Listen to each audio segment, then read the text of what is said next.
తిరిగి BCN news కి స్వాగతం.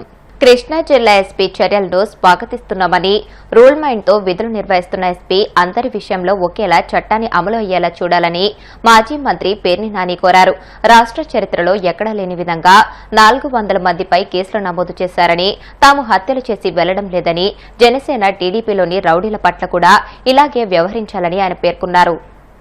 మీరు కూడా ఈ దుర్మార్గుల్ని, దుష్టుల్ని, రౌడీలు చేస్తున్న కూడా కఠినమైన చర్యలు చేపట్టాలని చెప్పని కూడా రిక్వెస్ట్ చేస్తూ, మన వ్యవస్థలో ఉన్నటువంటి పోలీస్ వ్యవస్థలో ఉన్నటువంటి చాలా మంది అధికారులు గడిచిన సంవత్సరంన్నర కాలంగా మీకు కష్టమైనా కూడా పాత ఎస్పీ గారి పోకడల వల్ల ఉన్న స్టేషన్ హౌస్ ఆఫీసర్లందరూ కూడా దారుణంగా పొలిటికల్ వ్యవస్థకి ఈల్డ్ అయిపోయి ఏకపక్షంగా ప్రవర్తించిన పరిస్థితులు అలవాటు అయిపోయి ఉన్నారు. కాబట్టి మీరు ఒక నిజాయితీ పరుడైనటువంటి ఆఫీసర్గా, రూల్ మైండ్గా వెళ్ళేటువంటి ఆఫీసర్గా మీరు బ్రాండింగ్ అయినటువంటి మీరు వీళ్ళ మీద కూడా గాడిలో పెట్టండి.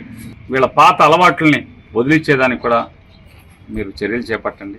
మా ఊళ్ళో అయితే ఒక ఆయన పేకాటలు నడిపిస్తాడు, ఒక స్టేషన్ హౌస్ ఆఫీసర్, విచ్చలవిడిగా సినిమా యాక్టర్ లాగా ఉంటాడు, అమితాబ్ బచ్చన్ లాగా అందంగా ఉంటాడు. ఒక ఆయన డిఎస్పీ గారికి సలహాలు ఇస్తుంటాడు.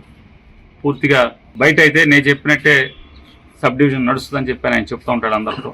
అంటే ఆయన దగ్గరికి వెళ్ళినాడు, మేము ఎట్లాగ వెళ్ళే పరిస్థితి లేదనుకోండి. వారి మీద చాలా నిందలు ఉన్నాయి. మర్డర్ కేసులో కిరాయికి మర్డర్ జరిగితే బందర్లో, ఆ కిరాయికి మర్డర్ జరిగితే దాంట్లో మర్డర్ పురికొల్పి చేయించినటువంటి, ఆర్గనైజ్ చేసినటువంటి అధికార పార్టీకి సంబంధించినటువంటి ఒకరిని పెద్ద ఎత్తున చేతులు మారి ముద్దాయిఘాతం లేకుండా చేశారని చెప్పని ఇట్లానే ఆయన తలుచుకుంటే, లేకపోతే భాషా నుంచో శివరామకృష్ణ గారి దగ్గర నుంచో ఫోన్ వస్తే చాలు ఇక కేసులు కట్టరు. అవసరమైతే ఎదుటి వాళ్ళని బూతులు తిడుతూ కొడతారని చెప్పని, అణిచేయాలని చెప్పనేటువంటి ధోరణిలో ప్రవర్తిస్తుంటారని చెప్పని, పై వాళ్ళకి చాడీలు చెప్తుంటాడని చెప్పని అందరి మీద అని చెప్పనేది ఆయన బ్రాండింగ్ అయి ఉంది. మరొక ఆయన పెద్ద ఎత్తున డీజిల్ అమ్మకానికి కొమ్ము కాస్తున్నారని, మంత్రి గారి దగ్గర ఆయన ఊళ్ళో ఉంటే చాలు, మంత్రి గారు మాకు ఎప్పుడో వారానికి ఒకసారి once in a blue moon లాగా వచ్చి వెళ్తుంటారు, విహారయాత్రలకు వచ్చినట్టు. మా ఎమ్మెల్యే గారు వారు వచ్చినప్పుడు మాత్రం పూర్తిగా వారు అక్కడే ఉంటారు. భాషా గారు మేడం గారి కనుసన్నల్లో వారు పనిచేస్తుంటారని చెప్పి వారు బ్రాండింగ్ చేసుకున్నారు. మంత్రి గారి మనుషులు తప్పితే దొంగ డీజిల్ ఎవరమ్మినా కూడా వారు ఉపేక్షించరు. వారు స్టేషన్కి పిలిచి బెదిరిస్తాం, వారు అణిచేస్తుంటారు. వారిని కేవలం ఒక్కరే నడపాలని 40,000 డీజిల్ లీటర్ల ట్యాంక్ ఒక్కొక్కటి దొంగ డీజిల్, వితౌట్ పేయింగ్ ట్యాక్స్, అనామతు, ఎక్స్ప్లోజివ్ పర్మిషన్ కానీ ఏమీ లేకుండా 40,000 లీటర్లు, అట్లాంటి 10 నుంచి నెలకి 12 ట్యాంకర్లు బయట నుంచి వస్తున్నాయి. కేవలం బోట్లకి మాత్రమే అమ్ముతారు. ఆ బోట్లకి అమ్మే దగ్గర ఈ 10 నుంచి లారీకి 5 లక్షల రూపాయలు లాభం వస్తుంది. దాంట్లో ఎవరెవరు ఈసారి ఎంత తీసుకుంటున్నారు, ఎందుకు ఎవరిని అమ్మనివ్వట్లేదు, వీళ్ళ మాత్రం ఎందుకు అమ్మనిస్తున్నారు? ఇంత అక్రమం జరుగుతుంటే ఈ రోజు కూడా, ఇవాళ కూడా పేపాల్లో ప్లాస్టిక్ క్యాన్లు ఉంటాయి, 25 లీటర్లు. ఆ క్యాన్లలో ఈ రోజుకి అక్కడ స్టోర్ చేసి అమ్ముతానే ఉన్నారు. ఎందుకంటే 40,000 లీటర్లకి. మీరు ఆశ్చర్యపోతారు ఎస్పీ గారు. భూమిలో ఒక ప్రభుత్వ స్థలం, పోర్టుకు సంబంధించినటువంటి, రైల్వేకి సంబంధించినటువంటి భూమిలో ఎవరికి అనుమానం రాకుండా మూసేసిన పెట్రోల్ బంకు ఆనుకుని, పెట్రోల్ బంకుకి ట్యాంకర్లు ఎట్లా లోపల దింపుతారో 2 ట్యాంకర్లు లోపల దింపుంది. బందరంలో కాకుండా బయట నుంచి వేరే ఆఫీసర్లు ఎవరన్నా పంపించి చూస్తే మీకు అర్థమవుద్ది. అంటే లోపల స్టోర్ చేస్తారు, అంటే ఎవరికి తెలియకుండా దాంట్లో ట్యాంకర్ వస్తుంది, 5 నిమిషాల్లో దాంట్లో పోసి వెళ్ళిపోద్ది. అంటే 80,000 లీటర్ల 2 స్టోరేజ్ ట్యాంకర్లు సొంతగా పెట్రోల్ బంక్ పెట్టినట్టుగా చూడండి ఎంత బరితెగింపో. పోలీసుకు తెలిసి, ఆ కన్సర్న్డ్ ఇన్స్పెక్టర్ గారికి తెలిసి స్వర్ణాంధ్ర స్వచ్ఛాంధ్రపై ప్రత్యేక దృష్టి సారిస్తున్నామని నెల్లూరు జిల్లా కలెక్టర్ హిమాంశు శుక్లా తెలియజేశారు. నెల్లూరు బీవీ నగర్ పార్క్ లో అధికారులు, విద్యార్థులతో కలిసి కలెక్టర్ మొక్కలు నాటారు. ఈ సందర్భంగా కలెక్టర్ మాట్లాడుతూ, గత 8 నెలల నుండి స్వర్ణాంధ్ర స్వచ్ఛాంధ్ర కార్యక్రమం విజయవంతంగా నెల్లూరులో నిర్వహిస్తున్నామని అన్నారు.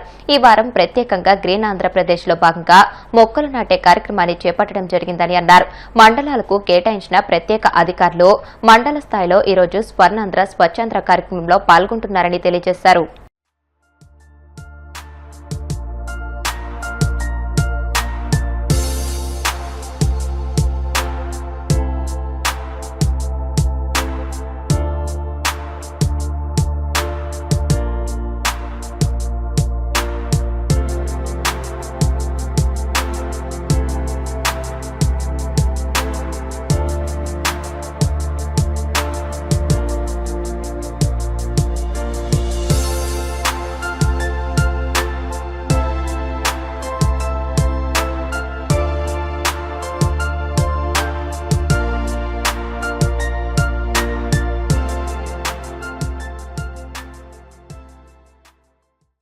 స్పెషల్ థీమ్తో ఈ ప్రోగ్రాం నిర్వహణ జరుగుతుంది.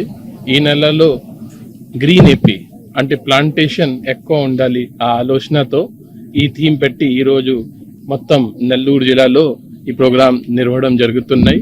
ఈరోజు నేను, మున్సిపల్ కమిషనర్ గారు, గిరి గారు, హార్టికల్చర్ మున్సిపల్ కమిషనర్ గారు 3-4 చోట్ల పాల్గొంటున్నారు. అదేవిధంగా జిల్లాలో అన్ని స్పెషల్ ఆఫీసర్స్ అలాటెడ్ మండలాలకి వెళ్లి ఈ ప్రోగ్రామ్ లో పాల్గొంటున్నారు. ఇంచుమించుగా 5 లక్షల మంది సహకారంతో పార్టిసిపేషన్ తో ఈ ప్రోగ్రాం నెల్లూరు జిల్లాలో విజయవంతంగా జరుగుతున్నాయి. నెల్లూరు మున్సిపల్ కార్పొరేషన్ పరిధిలో కూడా రాబోయే రోజుల్లో ఒక స్పెషల్ మియావాకి కల్టివేషన్ మీద ఫోకస్ చేస్తూ ఒక ప్రోగ్రామ్ పెట్టడం జరుగుతుంది. అంటే హెవీ రెయిన్స్ ఉన్నప్పుడు చాలా చోట్ల డ్రైన్స్ చోక్ జరగడం కానీ ఇవన్నీ జరుగుతాయి. 17th నుంచి 2 అక్టోబర్ వరకు స్వచ్ఛతా హీ సేవ ప్రోగ్రామ్ కింద ఒక స్పెషల్ డ్రైవ్ కింద ఈ మున్సిపల్ ఏరియాలో ఉన్న అన్ని చోక్ పాయింట్స్ అండ్ కొన్ని చోట్ల డ్రైన్ సమస్య ఉండవచ్చు, కొన్ని చోట్ల ఈ ప్లాస్టిక్ బాటిల్స్ దానివల్ల డ్రైన్స్ బ్లాకేజ్ ఉన్నాయి. దీని మీద స్పెషల్ దృష్టి పెట్టడం జరుగుతుంది.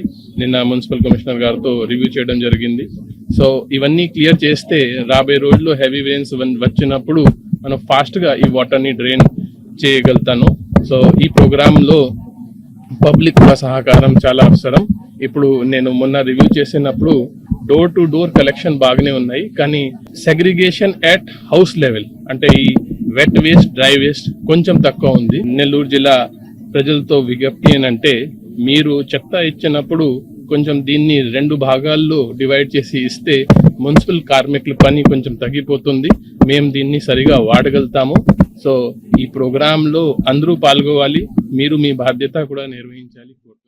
Power star Pawan Kalyan cinema వస్తుందంటే అభిమానుల్లో ఉండే ఉత్సాహం మాటల్లో చెప్పలేనిది. ఆయనపై తమ అభిమానాన్ని చాటుకోవడానికి వారు ఎప్పుడూ ముందుంటారు. తాజాగా చిత్తూరుకు చెందిన ఓ వీరాభిమాని తన అభిమానాన్ని వినూత్నంగా ప్రదర్శించి అందరి దృష్టిని ఆకర్షించాడు. పవన్ కళ్యాణ్ నటిస్తున్న మోస్ట్ అవైటెడ్ మూవీ ఓజీ మొదటి టికెట్ ను ఏకంగా ₹1,00,000 పెట్టి కొనుగోలు చేశాడు. ఈ విషయం తెలుసుకున్న థియేటర్ యాజమాన్యం ఒక మంచి నిర్ణయం తీసుకుంది. అభిమాని చెల్లించిన ₹1,00,000 మొత్తాన్ని గ్రామాల అభివృద్ధి కోసం వినియోగించేలా జనసేన పార్టీ కార్యాలయానికి విరాళంగా పంపించాలని నిర్ణయించింది. అభిమాని ఉత్సాహాన్ని ఒక మంచి పనికి ఉపయోగించడంపై సర్వత్రా ప్రశంసలు వ్యక్తమవుతున్నాయి. చిత్తూరు నియోజకవర్గంలో ఈ నెక్స్ట్ వెనస్డే మన రిలీజ్ కానున్న ఆంధ్రప్రదేశ్ డిప్యూటీ సీఎం పవన్ కళ్యాణ్ గారి సినిమా ఓజీ సినిమాకి చిత్తూరు నియోజకవర్గంలో ఫస్ట్ టికెట్ కొనడం జరిగింది. జనసేన పార్టీ వాళ్ళందరితో చర్చించి ఈరోజు ఫస్ట్ టికెట్ నేను 1 lakh ఇచ్చి కొనడం జరిగింది. ఈ 1 lakh నేను జనసేన పార్టీకి డొనేట్ చేసే దానిలో ఈ ఇచ్చిన 1 lakh చిత్తూరు నియోజకవర్గంలో ఉన్న నాయించెరువు పంచాయతీకి డెవలప్మెంట్కి వాడాలని కూడా నేను పార్టీ వాళ్ళని కోరాను. పార్టీ వాళ్ళు కూడా సానుకూలంగా స్పందించారు. సో చిత్తూరు ప్రజలందరినీ ఓజీ సినిమాని చూసి దాన్ని ఘన విజయం చేయాల్సిందిగా అందరినీ కోరుతున్నాను. ఇలాగే రానున్న సినిమాలను కూడా ఇండస్ట్రీలో వచ్చే ప్రతి సినిమాను కూడా థియేటర్కి వచ్చి థియేటర్లో ఆదరించాలని అందరినీ కోరుతున్నాను. సో ఇక్కడ దీనికి మాకు కోఆపరేట్ చేసిన రాఘవ థియేటర్ మేనేజ్మెంట్ పవన్ అన్న గారికి, శేఖర్ అన్న గారికి కూడా స్పెషల్ థ్యాంక్స్ చెప్తున్నాం. సో అందరూ వచ్చి థియేటర్లో ఈ సినిమాని ఎంజాయ్ చేయాల్సిందిగా కోరుతున్నాం. ఇలాగే మరిన్ని సినిమాలు కూడా సక్సెస్ కావాలని కూడా. తెలంగాణ రాష్ట్రంలో కొత్తగా ఏర్పాటైన జిల్లాల్లో అవసరమైన చోట్ల కోర్టు భవనాలు నిర్మించాలని హైకోర్టు ప్రధాన న్యాయమూర్తి జస్టిస్ అప్రేష్ కుమార్ సింగ్ ముఖ్యమంత్రి రేవంత్ రెడ్డికి సూచించారు.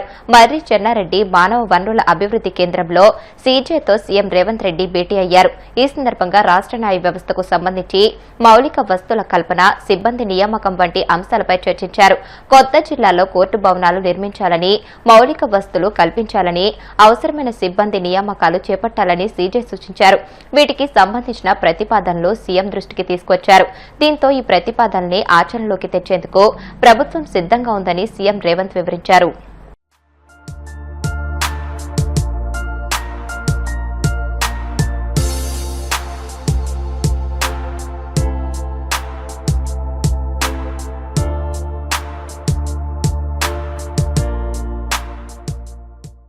వార్తలు ముగించే ముందు ముఖ్యాంశాలు మరొకసారి. టీటీడీని దోచేసిన దోపిడీదారులకు జగన్మోహన్ రెడ్డి అండగా నిలిచారు. మండిపడ్డ బ్రాహ్మణ కార్పొరేషన్ చైర్మన్ బుచ్చి రాంప్రసాద్. పోలవరాన్ని సర్వనాశనం చేసింది చంద్రబాబేనన్న మాజీ మంత్రి అంబటి. సాగునీటి ప్రాజెక్టుపై ఆయన పచ్చి అబద్దాలు చెప్పారంటూ ధ్వజం.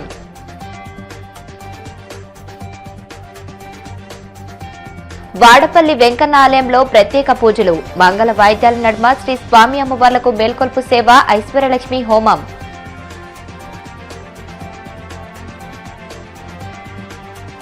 తెలంగాణ సీఎం రేవంత్ రెడ్డితో హైకోర్టు ప్రధాన న్యాయమూర్తి జస్టిస్ అపరేష్ కుమార్ సింగ్ భేటీ. కొత్త జిల్లాల్లో కోర్టు భవనాలు నిర్మించాలని సూచన. ఈ వార్తలు ఇంతటితో సమాప్తం. మరిన్ని వార్తల కోసం BC digital YouTube channel, Facebook page ని ఫాలో అవ్వండి. అప్డేటెడ్ వార్తల కోసం ప్లీజ్ సబ్స్క్రైబ్.